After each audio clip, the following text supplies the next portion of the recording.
Look at your hands right now. Not at the shape of them, not at the nails.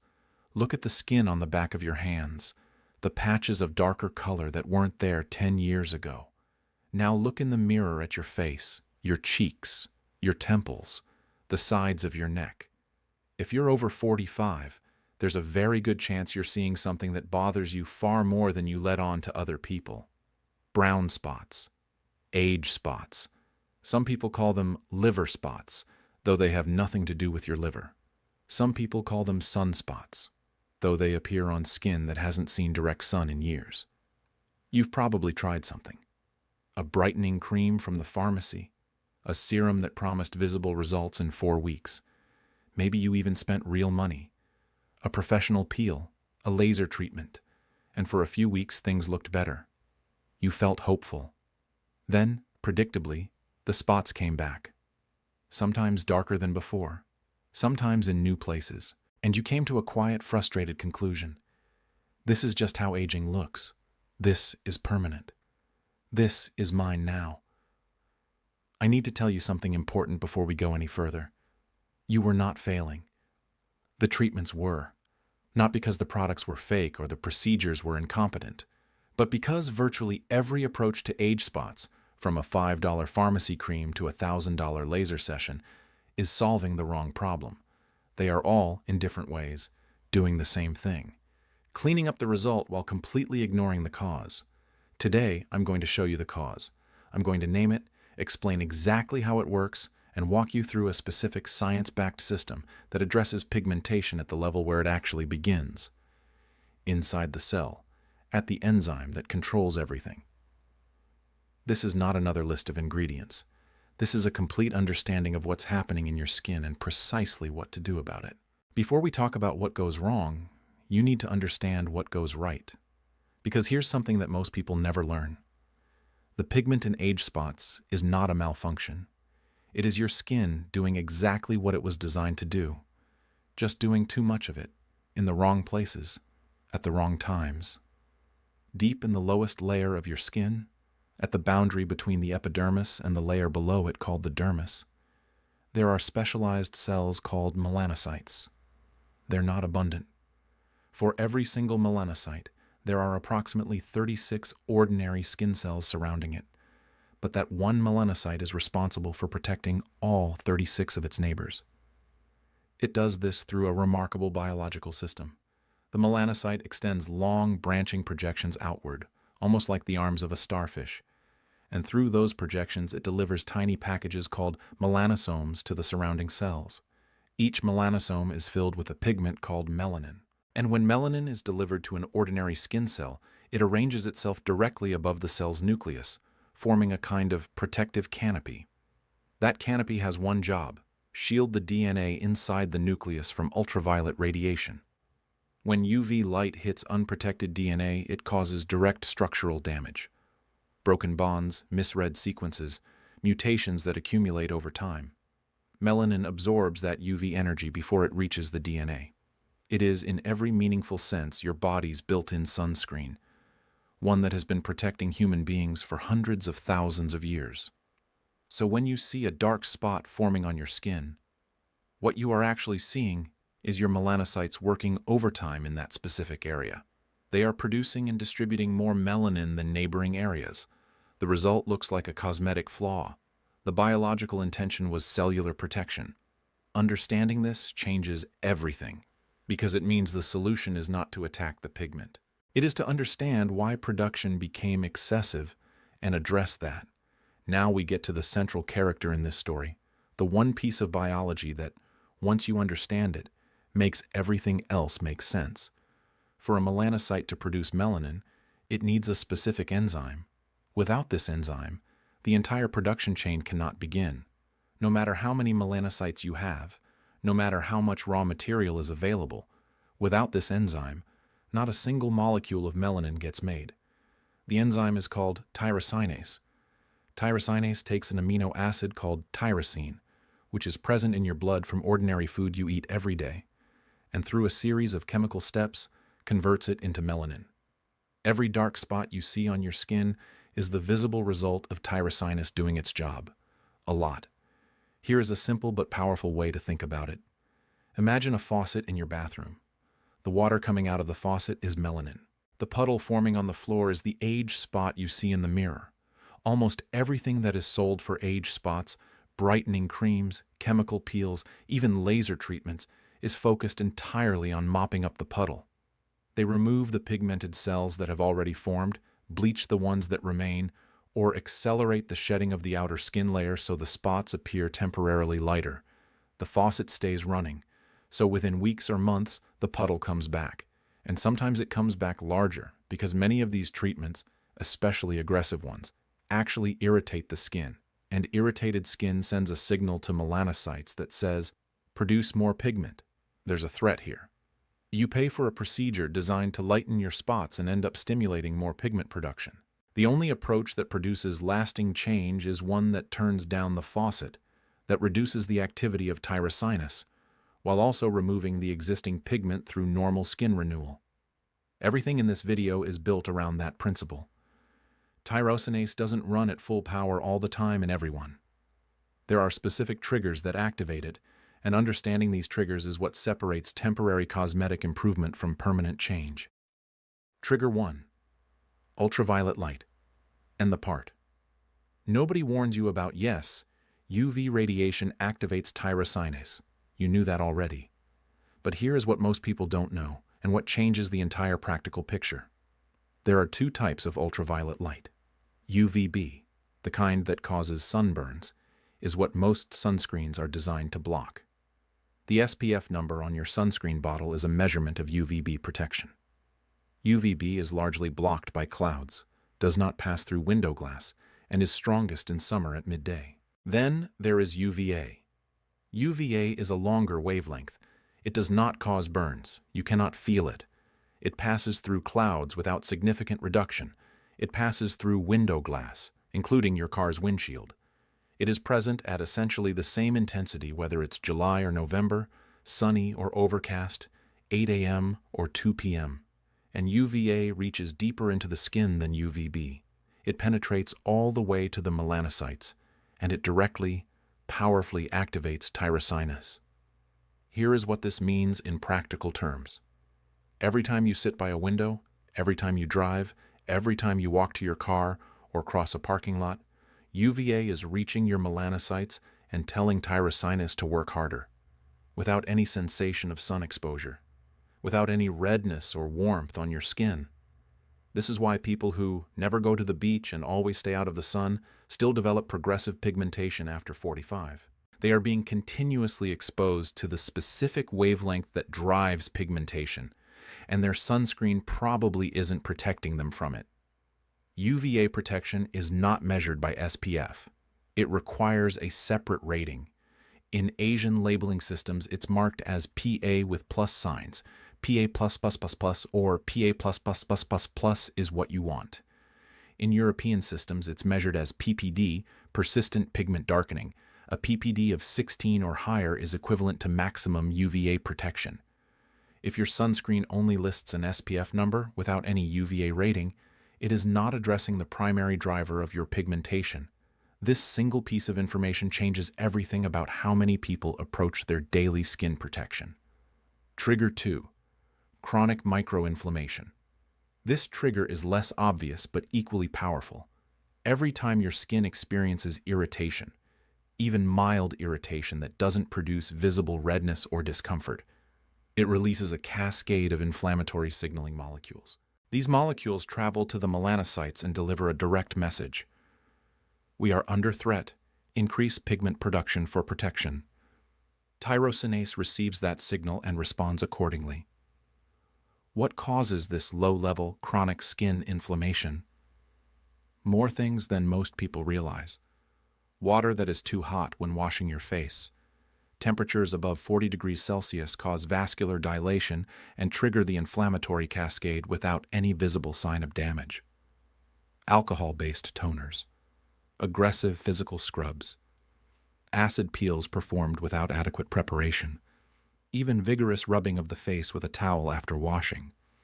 If any of these behaviors are part of your daily routine, you are activating tyrosinase every single day without knowing it. but it goes deeper than skincare habits. Chronic systemic inflammation, the kind that simmers throughout the body from lifestyle factors, also reaches the melanocytes. Poor sleep, consistently under 6 hours, raises inflammatory markers throughout the body, including in the skin. Chronic background stress, the low-grade, daily kind rather than acute crisis, elevates cortisol levels, and cortisol promotes oxidative stress in the skin, which in turn activates the inflammatory pathway that reaches tyrosinase. And then there is sugar. Excess blood glucose, not just from obvious sweets, but from white bread, white rice, instant oats, sweetened yogurt, packaged sauces, triggers a process called glycation. Glycation is when glucose molecules attach to proteins and generate something called advanced glycation end products, or AGEs. AGEs create oxidative stress. Oxidative stress creates inflammation. Inflammation activates tyrosinase. The pigment spot on your cheek may be partly the result of your breakfast, not a metaphor, a direct biochemical connection. Trigger. 3. Hormonal shifts. Estrogen and progesterone directly influence melanocyte activity.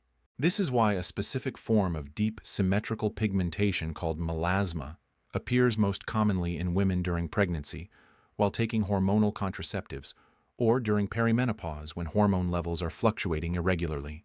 Cortisol, the stress hormone, also plays a role, though its influence is indirect. Chronically elevated cortisol amplifies oxidative stress throughout the body and heightens the skin's inflammatory response, feeding into the same pathway that ultimately activates tyrosinase. This is why you may have noticed that your pigmentation seemed to worsen during a particularly difficult period in your life. A prolonged illness, a major loss, an extended period of poor sleep and high pressure. That is not coincidence. It is your endocrine system communicating directly with your melanocytes. Before we talk about what works, I want to walk through the most common approaches to age spots and explain precisely why each one produces temporary results at best and makes the problem worse at worst. Not to discourage you, but because understanding the failure mode makes the correct approach obvious. The brightening cream trap. You buy a cream that promises visible improvement in 4 weeks. You use it faithfully. After 3 to 4 weeks, the spots genuinely look lighter. You feel encouraged, then you finish the tube. You don't immediately replace it because the problem seems solved. 6 to 8 weeks later, the spots are back, and they're darker than before you started. Here is exactly what happened. Most over-the-counter brightening creams work in one of 2 ways. They mildly inhibit melanin production at the surface level, or they accelerate cell turnover so that pigmented cells shed faster, and lighter cells appear above them. Some do both. Either way, they are working on the puddle, not the faucet. The pigment you saw lightening was in the outer cells of your skin. Those cells were being cleared away faster than normal. Meanwhile, tyrosinase was still running. New melanin was being produced continuously in the deeper layers. When you stopped the cream, normal turnover resumed, and all that accumulated deep pigment arrived at the surface simultaneously, as one wave. You didn't return to baseline. You went backwards. And the cream itself likely caused enough mild irritation to keep tyrosinase slightly elevated throughout, meaning the underlying production was accelerating even as the visible spots appeared to lighten. The hydroquinone problem. Hydroquinone is genuinely effective at suppressing tyrosinase. Unlike most brightening creams, it actually works on the faucet. This is why it has been considered the gold standard in hyperpigmentation treatment for decades. But it carries risks that are rarely communicated clearly. At concentrations above 2%, hydroquinone is directly toxic to melanocytes. Not just inhibitory, toxic.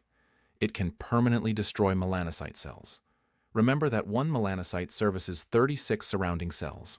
When it dies, that patch of skin permanently loses its ability to produce pigment. A dark spot becomes a white spot, and many people find a permanent white spot significantly more noticeable than the brown one they were treating. With prolonged use, and people tend to continue using it because it works.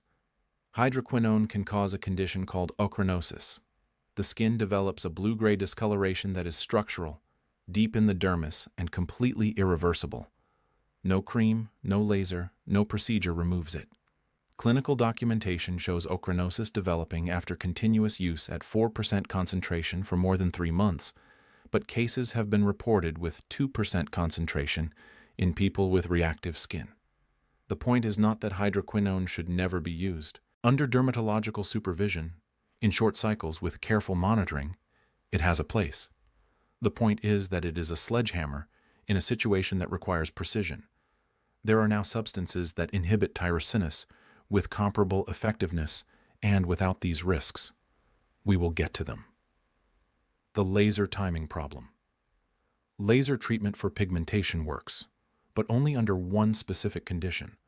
The melanocytes must not be in a hyperactivated state when the procedure is performed. Here is the scenario that plays out constantly. Someone with significant facial pigmentation goes to a clinic. A laser treatment is recommended. The procedure is performed. There is a period of redness, peeling, and sensitivity. After recovery, the skin looks dramatically clearer. The patient is delighted. Then, 8 to 12 weeks later, the pigmentation returns, often more extensively and more deeply than before the procedure.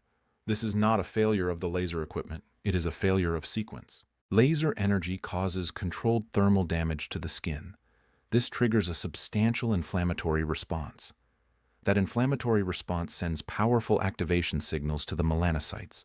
If those melanocytes were already hyperactivated, if tyrosinase was already running at high levels, the post-procedure inflammation sends it into overdrive.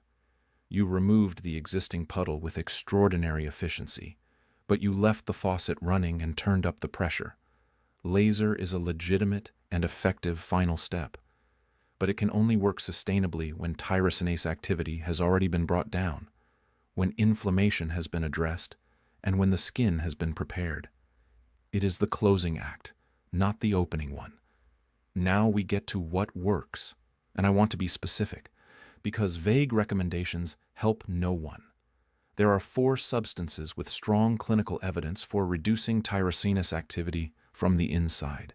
3 of them are available without a prescription. One is something you probably already own: substance. 1. Vitamin C, but form and timing are everything.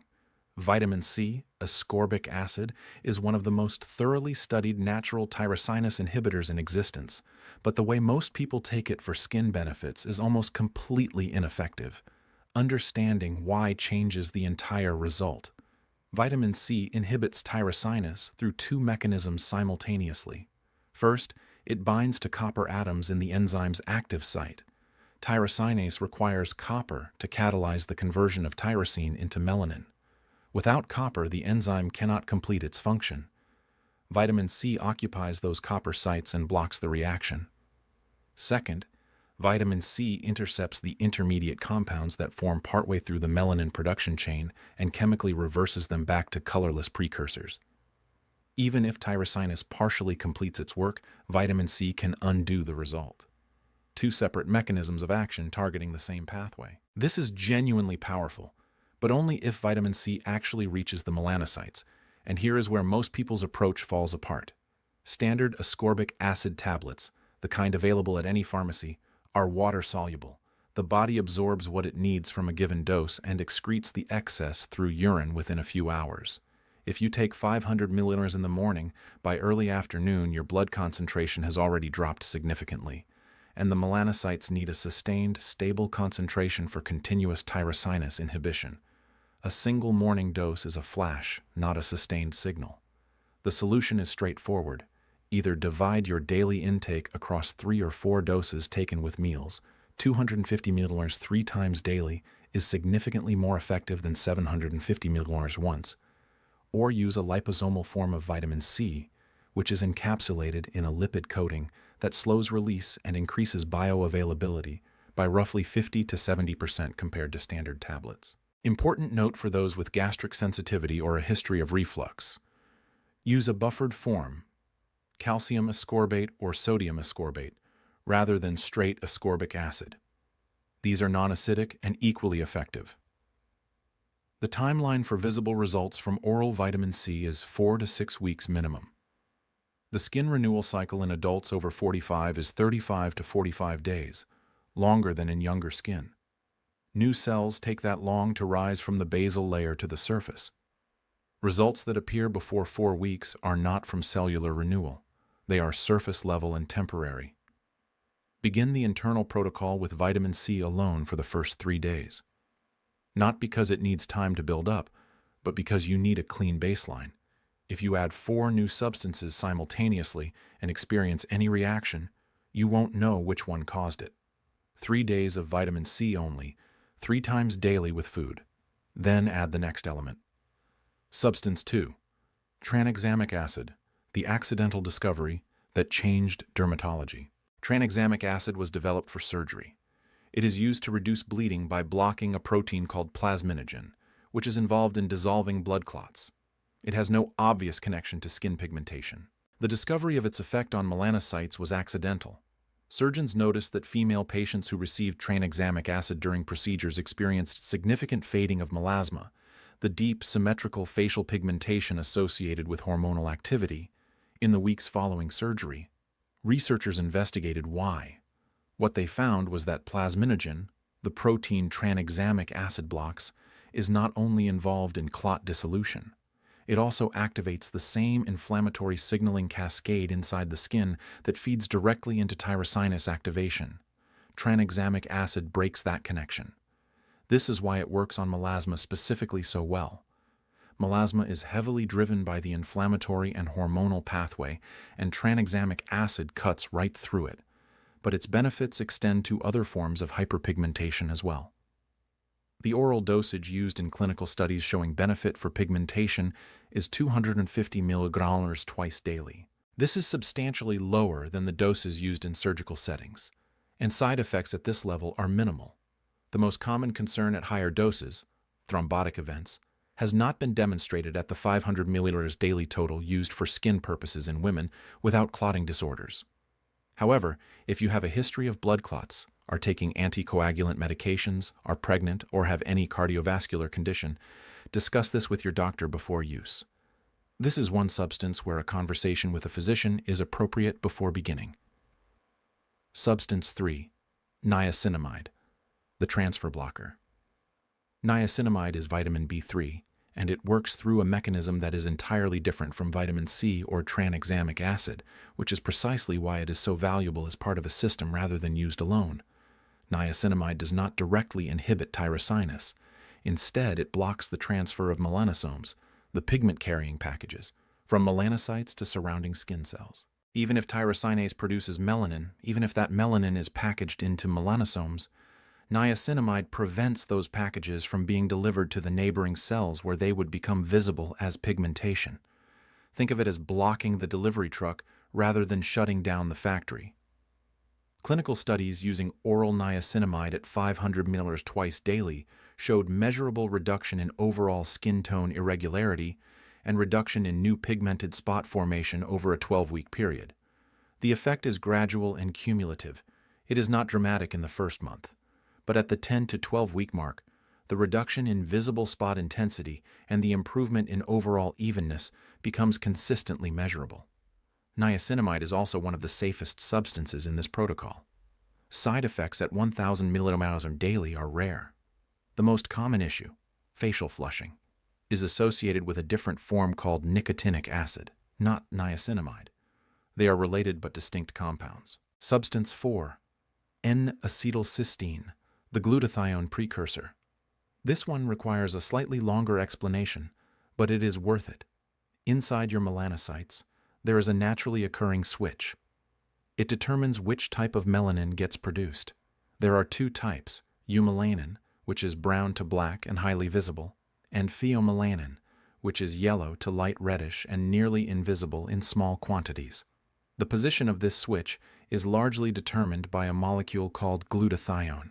When glutathione levels in the melanocyte are high, production shifts toward pheomelanin, the lighter, less visible form. When glutathione is depleted, production defaults to eumelanin, the dark visible form that creates the spots you see. After the age of 45, cellular glutathione levels decline significantly. This is part of why age spots become more prominent. Not only is more melanin being produced, but the type of melanin being produced shifts toward the darker form. N-acetylcysteine is the most bioavailable oral precursor to glutathione. The body cannot absorb glutathione directly from supplements with meaningful efficiency. It is broken down in the digestive tract. But N-acetylcysteine passes through digestion intact, enters the cells, and is converted to cysteine, which the body then uses to synthesize glutathione. By consistently supporting glutathione levels, N-acetylcysteine helps shift melanin production toward the lighter pheomelanin type, reducing the intensity of existing pigmentation and the darkness of new production, while simultaneously providing powerful antioxidant support that reduces the oxidative stress driving tyrosinase in the first place. The typical dose used in studies showing benefit for skin pigmentation is 600 milliliters once daily, taken on an empty stomach or with a light meal.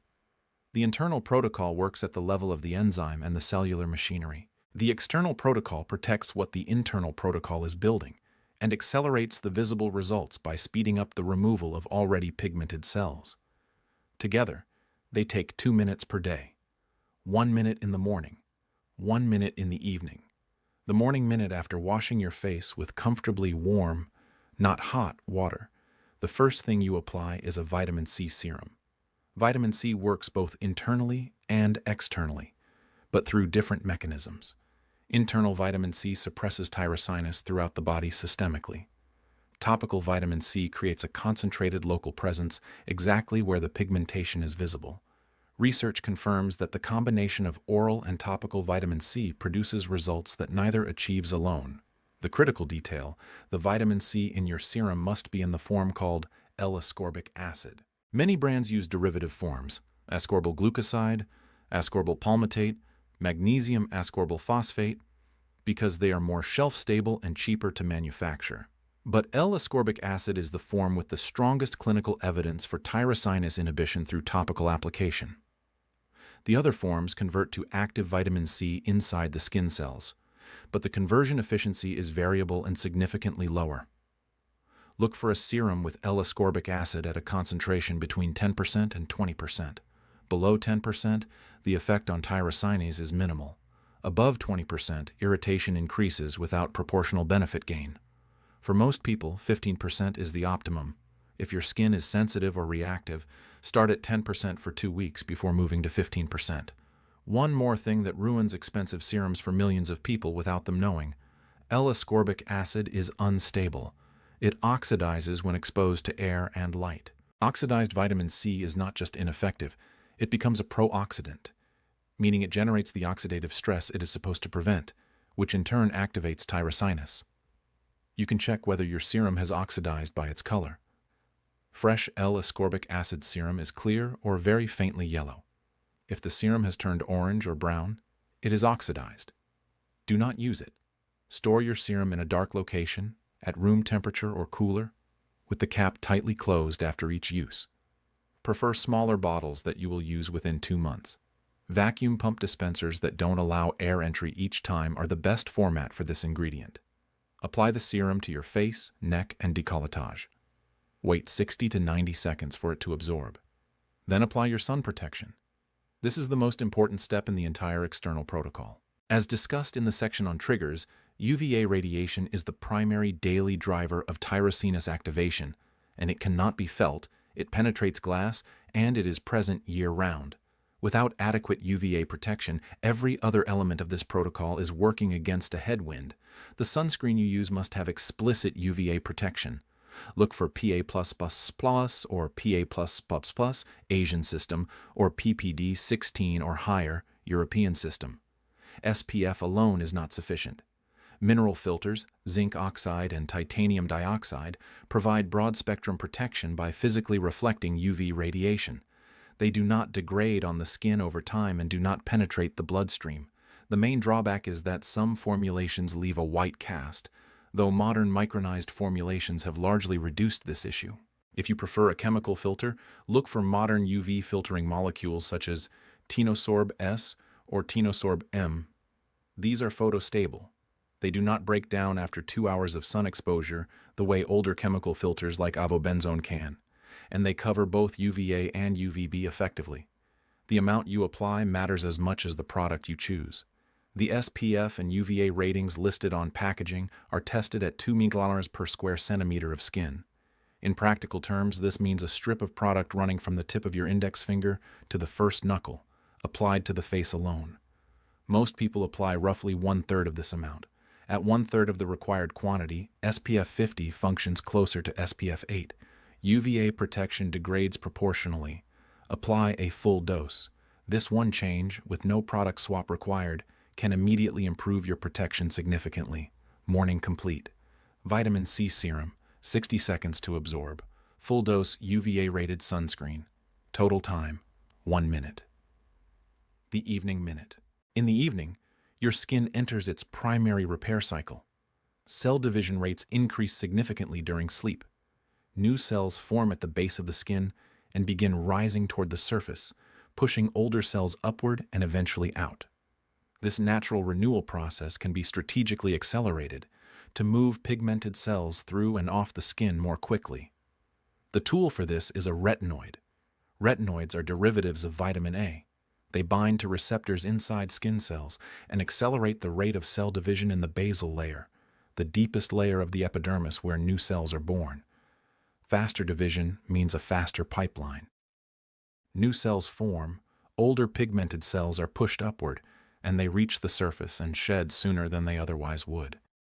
You are not removing the puddle. You are speeding up the current that carries it away naturally. For home use without a prescription, the appropriate form is retinol at 0.3% concentration. Prescription-strength tretinoin, retinoic acid, is more powerful but significantly more irritating, and using it without dermatological supervision carries real risks including severe peeling and, paradoxically, post-inflammatory pigmentation in reactive skin. Retinol is gentler because it converts to retinoic acid inside the cell itself after absorption. The conversion happens gradually, which moderates the intensity of the effect and the potential for irritation. For the first 2 weeks, apply retinol every other evening. This allows the skin to adapt. Some mild peeling and tightness in the first week is completely normal. It indicates accelerated turnover is occurring. If you experience significant redness that persists into the morning or burning that doesn't subside within an hour, skip 2 or 3 evenings and restart at a lower frequency before building back up. After 2 weeks of alternate evening use with no significant reaction, move to nightly application. Application method matters more than most people realize. Apply retinol to completely dry skin, not damp skin. Moisture significantly increases skin permeability, which means retinol penetrates faster and deeper than intended, dramatically increasing the likelihood of irritation. After washing your face in the evening, pat it dry with your towel. Do not rub. And then wait 3 to 5 full minutes before applying retinol. The skin needs to be fully dry. After the retinol has been on for 1 to 2 minutes, apply a simple moisturizer. Simple means fragrance-free, without active acids or brightening agents. Its job at this point is purely to support the skin barrier and reduce the dryness that retinol can cause. Nothing more complex is needed or helpful at this stage. If you have rosacea, persistent facial redness, or highly reactive skin, consider bakuchiol as an alternative. Bakuchiol is a plant-derived compound extracted from the seeds of the Sorrelia coralifolia plant. It activates the same cellular receptors as retinol and produces measurably similar results in controlled studies: accelerated cell turnover, improved collagen production, reduction in visible pigmentation, but without the irritation profile. It can be used nightly from the first day, without a building-in period. Concentration should be between 0.5% and 1%. One critical connection between morning and evening: retinoids increase the skin's sensitivity to UV radiation. The freshly produced cells that retinol accelerates to the surface are new and relatively more vulnerable than mature cells. This does not mean retinol is dangerous.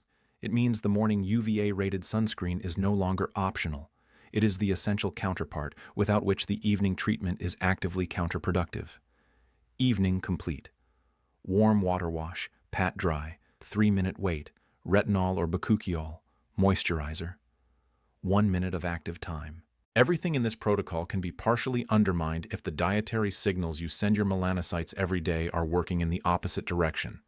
Food affects tyrosinase activity not over months, but within hours of consumption. What accelerates pigmentation? From your plate. The primary dietary driver of tyrosinase activation is the glycation process described earlier. When blood glucose spikes, glycation occurs, ages form, oxidative stress results, inflammation follows, and tyrosinase receives the activation signal. The foods most likely to create rapid, significant blood glucose spikes are not always the obvious ones. White bread has a glycemic index of approximately 75. Boiled white potato, 82. White rice, 73. Instant oatmeal, 79. Sweetened yogurt with fruit additions can contain 16 to 20 grams of sugar per serving.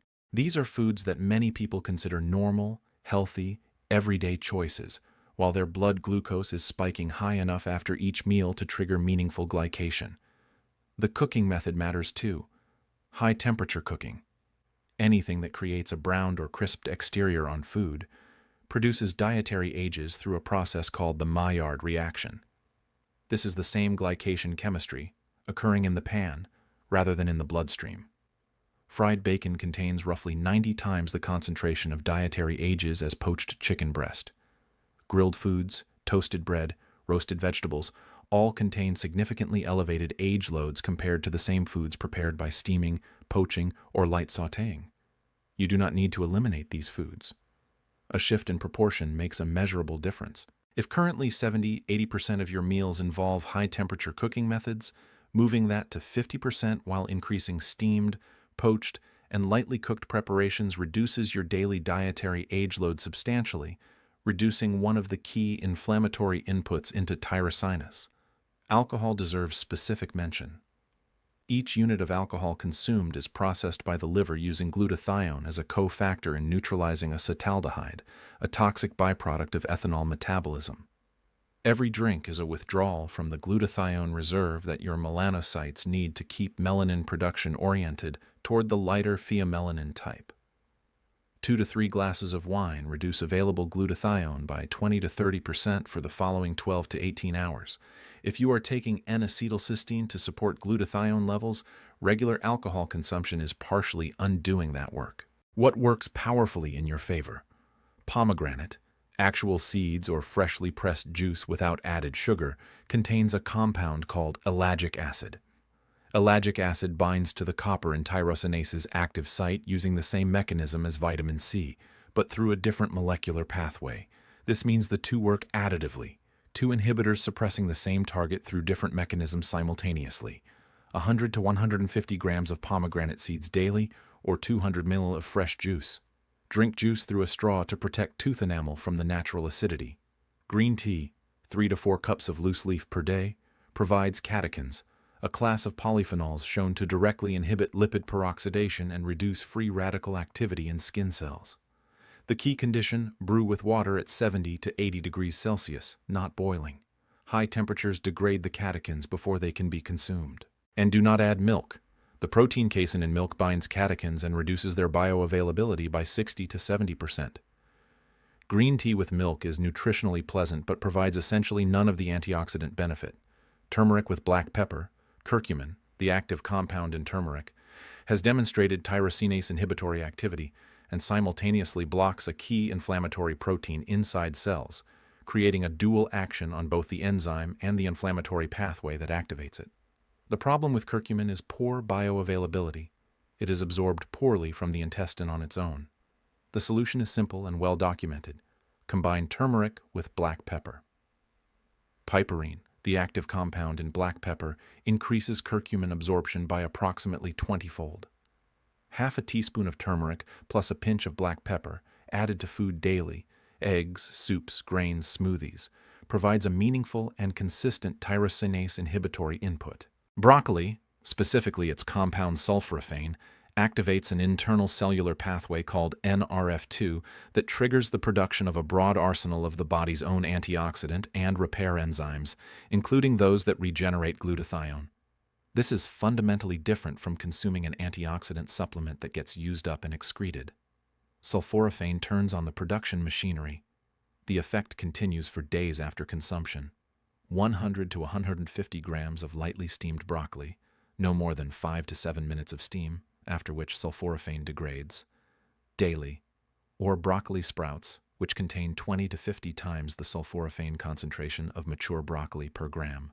A practical breakfast that incorporates most of these elements: 2 softly cooked eggs with a handful of fresh or lightly steamed broccoli, half a teaspoon of turmeric and a pinch of black pepper incorporated into the eggs during cooking, 100 grams of fresh pomegranate seeds on the side, and a cup of loose leaf green tea brewed at 75 degrees. This meal costs very little. It takes 10 minutes, and it delivers ellagic acid, curcumin plus piperine, sulforaphane, glutathione precursors from the eggs, and catechins, 5 separate inputs suppressing tyrosinase and supporting the body's own antioxidant system simultaneously. Compare this to the typical breakfast of white toast, sweetened yogurt, and coffee with milk and sugar. Glycemic spike, dietary age load, casein blocking any polyphenol benefit from the coffee, and essentially 0 tyrosinase suppressing inputs. Same 10 minutes. Completely opposite effect on melanocyte activity.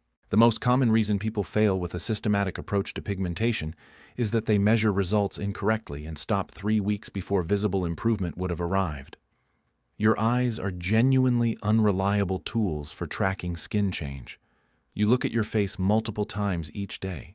The changes that occur in a single 24-hour period are too small for the visual system to register against a remembered baseline. You experience a phenomenon identical to watching the minute hand of a clock. You cannot see it moving, but it is moving constantly, and if you look away and return 20 minutes later, the change is obvious. People who rely on mirror observations convince themselves after 3 or 4 weeks that nothing is happening. They stop the protocol. They return to a spot treatment cream that provides quick visible lightening. The spots fade temporarily and return. The cycle repeats.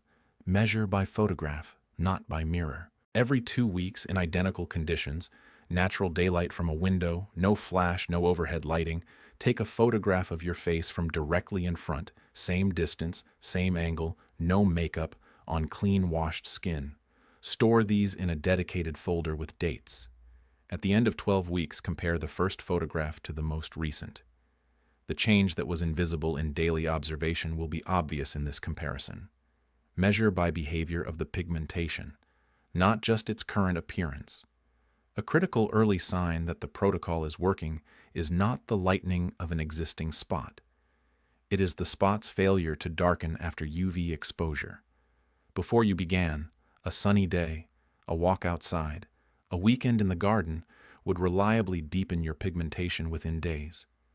When you notice that the same exposures are no longer producing the same darkening response, tyrosinase activity has been meaningfully reduced.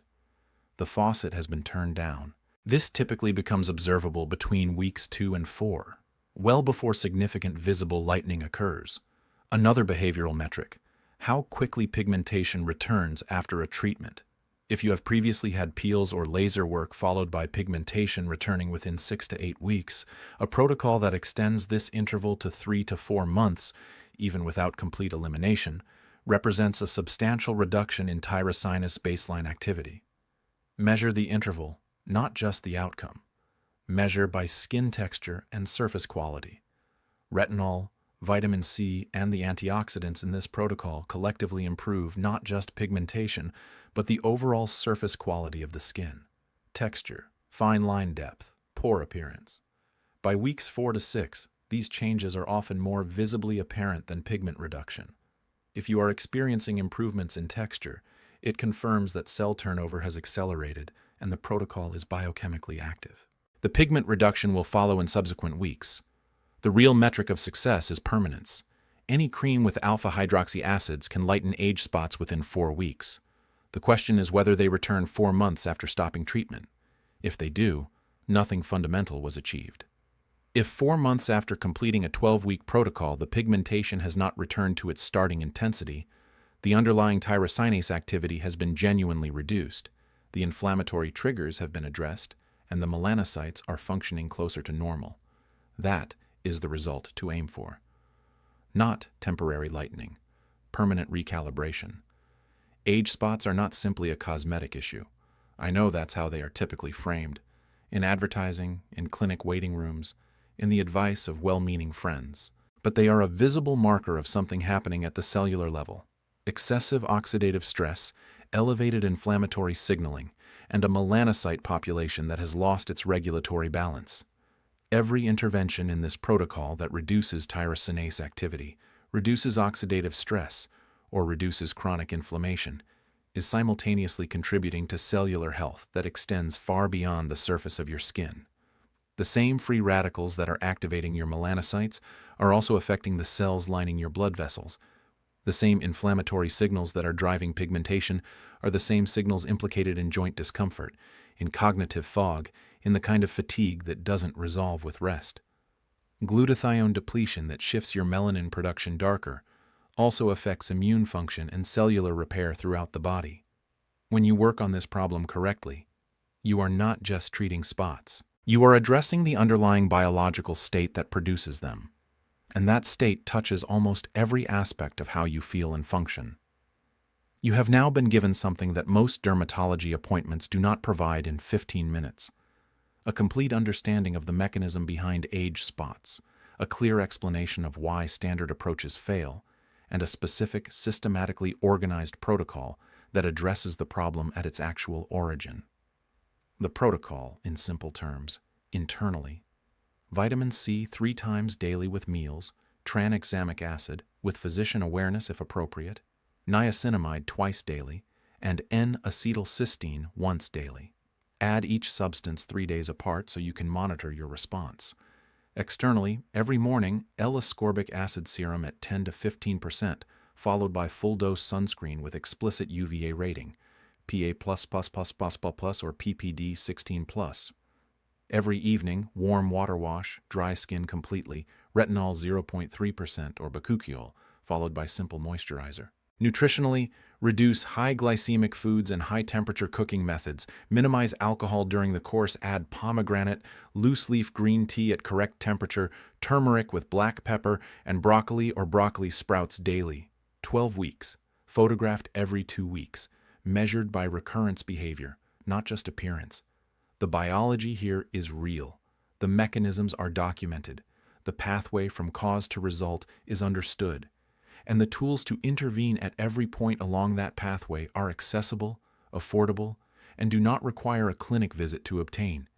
Your skin is responding to inputs, chemical, hormonal, dietary, environmental, every single hour of every day. When you understand what those inputs are doing, you can change them deliberately, and the biology responds, not immediately, not dramatically, but reliably, measurably, and sustainably. That is what understanding is worth. Start tonight.